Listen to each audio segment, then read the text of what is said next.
Hello guys, magandang araw. Nandito nga tayo ngayon sa Bristol, Cabanatuan. Located po tayo sa Maharlika Highway, CQ Business Center. Purok Lambingan, Barangay, Daang Sarili, Cabanatuan City, Nueva Ecija. Halika't silipin natin ang kanilang showroom at mag-review tayo ng isa sa kanilang unit.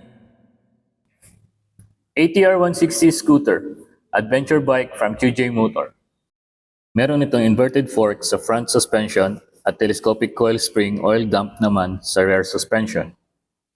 Ang front and rear brake ay hydraulic disc na equipped na rin ng ABS or anti-lock brake system. Isa rin sa safety features ng unit na ito ay ang TCS or Traction Control System. Naka-spokes wheel na din at tubeless tires na design para sa inyong mga off-road adventures. Meron din itong manual adjustable wind visor. Sa right side pocket ay meron na ding ready-to-use charging port for USB and Type-C chargers na maaari natin gamitin while driving. At sa left side pocket naman ay meron tayong space na maaaring paglagyan ng ating mga valuables.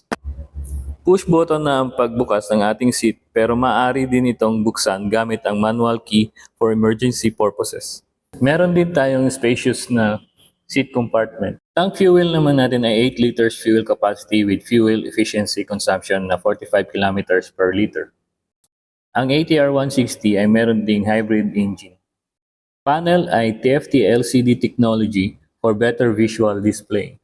Sa ganda ng technology at features ng ATR 160, you can avail it for only 159,900. For inquiries, you can message us in Facebook, Bristol Cabanatuan, or you can visit us in our showroom.